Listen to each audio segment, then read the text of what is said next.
Hey, what's up, y'all? This is The Couch. I'm super excited. This is a new episode, new season. Really, really excited. We have some celebrity stars on my couch. My guy right here, Craig from ATL. Give a little something about you. I want you to introduce yourself. Well, I'm Craig Stewart. I moved to Atlanta 2 days after I graduated college. Lived in Atlanta for about 13 years. I've now been in LA for 2 months. Okay. Moved there to write music and ended up writing a stage play called A Day in the Life. It did extremely well. So I moved here to basically take it to the next level. I want to take the show on a national tour. All right, that's what's up. We got our boy Craig in the house. And we also have Mr. Sir Tony, fabulous hair and makeup artist, singer, extraordinary, does it all. So you know we are here to talk about this BET Awards, and everybody's been waiting, so we're just going to jump right on in. So because Craig and Sir Tony Sir Tony's not necessarily new to the couch, but this is a new energy, so you guys get to vote and say who we should keep on this couch and who we shouldn't. So let's talk about this BET Awards. Did we like it? I personally thought it was tragic. Okay. What is it? I don't know. I'm confused. Pretty much like the show. And so, you know, and the thing of it is, though, I think what threw it off completely is that I think the production level of BET being put on in LA, I think a lot of times we have a lot of stars here, not a lot of production people who know the business. And so because it wasn't ran properly, it's sort of look raggedy. You know, for me, like, I thought it was great. I'm a huge Mary fan. Like, Mary is a huge fan. I'm a huge fan of Mary. But I just felt like, for nostalgia stakes, it worked. Yeah. But I felt like it wasn't a great opener. I wanted lights. I wanted pyrotechnics. I wanted everything. Right. You know, I really wanted staging, and it just didn't do that for me. And I just felt like the transitions throughout the show, from one act to the next act, they weren't smooth. Yeah, like they had a guy in there in the middle of his show. I'm quite sure he told all his friends to watch it, and we were watching it. He got cut off. He got cut off. So I was like, it's real unfortunate. So I'm like, BET, either know that your acts will have enough time because it got audience people wanting to see that, or just know that it's not. You're not going to be on the show. And also, what about all this profanity that was going on in the show? Bleeping every second. Right. Like, directors and producers, if you have a show that warrants profanity, know to either put that act in the show or not. Nickelodeon doesn't do that. Right. You know, these other shows. So I don't know, is it that we don't know what we're doing, or we're just hiring our cousins, nieces, and nephews? Well, you know, I just feel like that we've been doing this BET show now for so many years. They should have that under wraps. Like, I don't understand why they keep having these same glitches. Okay, now let's move on to fashion and wardrobe. How did you think Free looked with the rollers in hair? Tony. He's still in shock. I'm still in shock. Well, I'm just realizing we're talking about BET Award. I thought it was a Source Award. Right.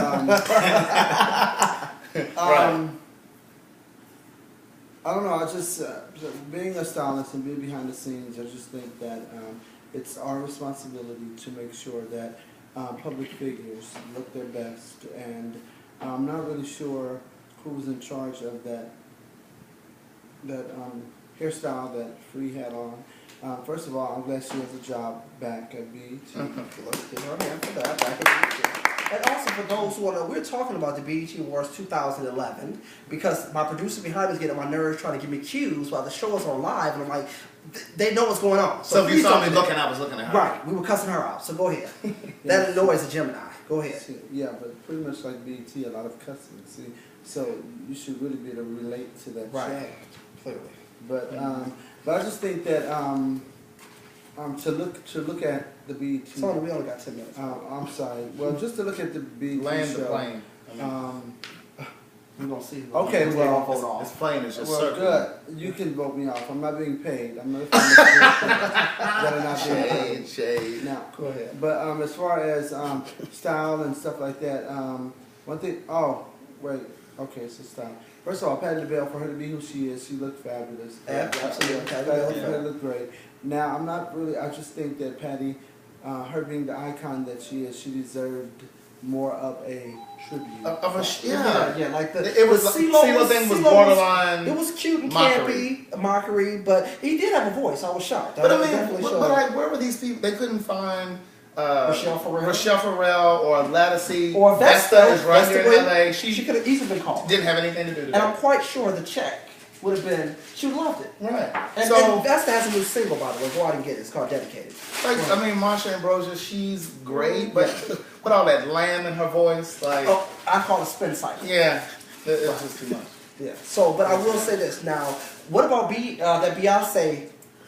They piped in from London. She gagged the girls. Let me tell you, I know some homosexuals that were at home upset because Beyonce was not there. Right. Now, I should have told you that if she was not in that lineup showing her gown during the lineup, I already knew from the gate that she was not going to be there. Because nobody showed her dress, nobody talked to her. And you know that's how BET would have got those ratings, so that's how I knew from the gate. Also, let's talk about the outfit that the host had on. The zebra print, new flesh tone dress. This is the host of 106 in Park. What's her name? Roxy, I felt like it needed a little more curves. Yeah. To fill it out. It was a great dress, but the curves were, I feel like, But Terrence, what's his name? Terrence J? Yes. He never really does it for me. Like for me, a tuxedo should look tailored. Okay.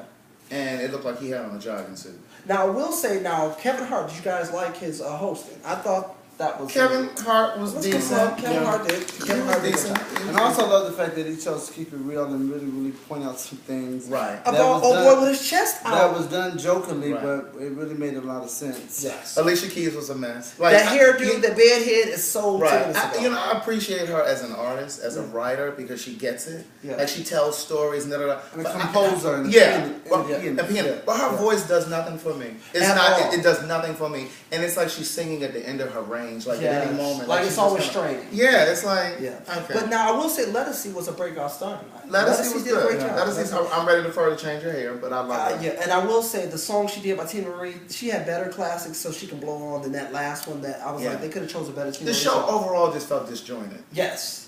And then even with the production value as an artist were up there on the opening mics, you kept seeing people behind them filming with camera phones. It's like they didn't leave mystery to how the production in and out was going on. So it felt very There's raw. just a whole bunch of things that you look at being a creator. You look at things and just little things like Tina Marie's picture was so... That picture was from '84. And mind you, Tina Marie is so upset by that picture being shown. Yeah. She had a better album cover actually in the early 90s of an album, and she was amazing. And so put that. And I can kind of see where they were trying to probably do her younger years, but if you're going to do her younger years, execute it. Do something that is either her first album cover or something latest. That in-between stuff. Now, what about Jill Scott? I was on my edge of my seat waiting for this great performance. She was giving production value. And then it just fizzled. It was like, what's the point? And I love Jill Scott. Jill Scott go out by her album, so I want you to know I want Jill Scott on the couch. Maybe she can come and explain to me the production value of that. Love Jill Scott. Go out and get it. She's available now. But I'm still like, I didn't Nicki Minaj's little speech. Like the artists that they put her against were. Yeah. It was like saying. Who were they? Right. So. And then here's the thing with the BET. I think they owe us an apology, black people, because we're the only ones that watch BET. Yeah. They owe us an apology because why would they put singers and actors in the same category? Exactly. But we're going to come back for probably a part 2 of this. This is The Couch. I thank you so much for watching. I've had a really great time. I'm so glad to be back. And you guys, I will be back for you guys. And these people will be on the couch helping us out. Check out his Twitter. Give your Twitter name. It's The Real C. Stewart. The Real C. Stewart. And mine is Egypt Thompson. Now, I just made that Twitter up because my other one was getting full. So Egypt Thompson at Twitter. And Sir Tony Beauty. Cute. So we're going to talk to you about the Twitter and social world and how the social media is and if you like it. That's our next show. Thank you for watching. It's The Couch. Peace.